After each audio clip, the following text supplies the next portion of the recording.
Todos los cuerpos materiales, tangibles o intangibles que nos rodean están relacionados directamente con la ciencia química, ya que ésta sirve de base o fundamentos a las ciencias de la vida. La química interviene casi en todos los aspectos de nuestra vida, por lo tanto, es erróneo pensar que la química es meramente teórica. Pero, ¿qué es la química? La química es la ciencia que estudia tanto la composición, la estructura y las propiedades de la materia como los cambios que ésta experimenta durante las reacciones químicas y su relación con la energía.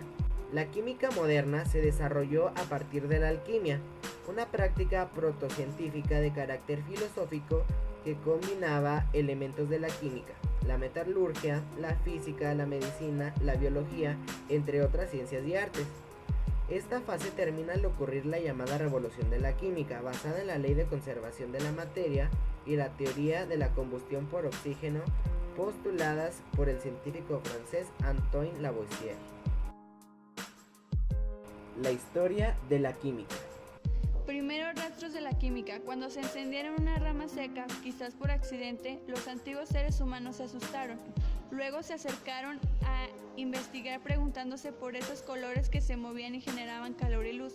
En ese momento no sabían que estaban presenciando una reacción química entre una sustancia llamada combustible y el oxígeno presente en el aire. Los orígenes de la química hunden sus raíces en un acto de 500.000 años atrás. Fue base de la sobrevivencia y la evolución de la especie el fuego.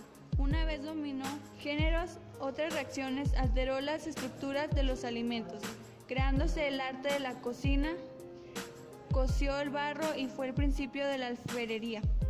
Estos procesos de aprendizaje y transmisión de conocimiento duraron cientos y miles de años.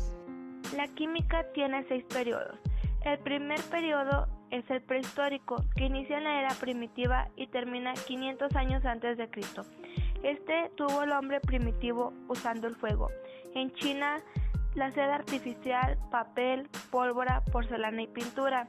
En Egipto, los ritos, lo religioso que es el embalsamiento, los metales, la pintura, la alfarería y vidrio. En el segundo periodo tenemos el griego, que inicia 500 años antes de Cristo y termina 300 años antes de Cristo. En el segundo periodo se dio que los griegos usaban la visión filosófica y especulativa.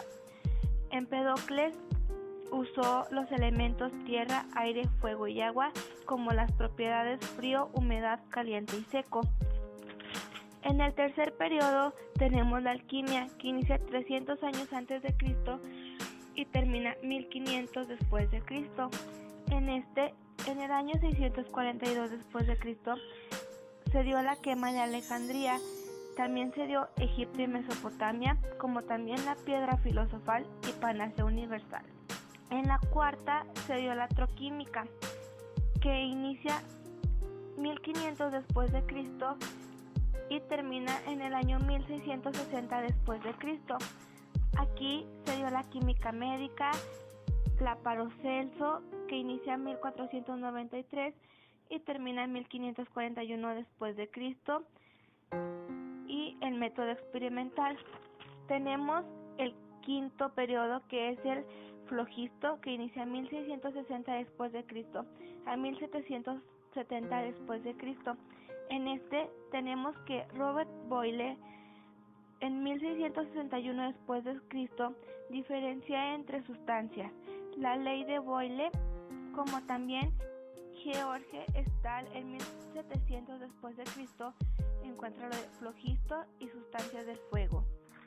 Tenemos que el último periodo fue el sexto, que es el moderno, que inicia en 1770 después de Cristo y lo tenemos hasta la actualidad.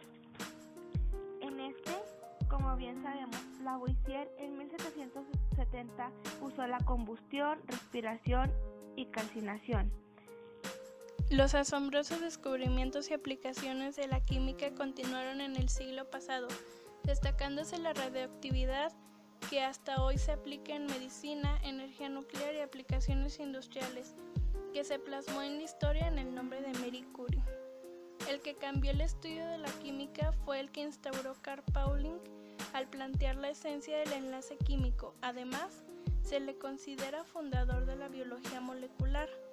En 1953 descubrieron la estructura del doble hélice del ADN, coronando así las investigaciones que muchos científicos ya habían realizado. Harold Kroto, Smail y Carl abrieron un nuevo camino por donde la química actual se está transmitiendo. La nanociencia y la nanotecnología son áreas que prometen realizar grandes revoluciones en el siglo XX.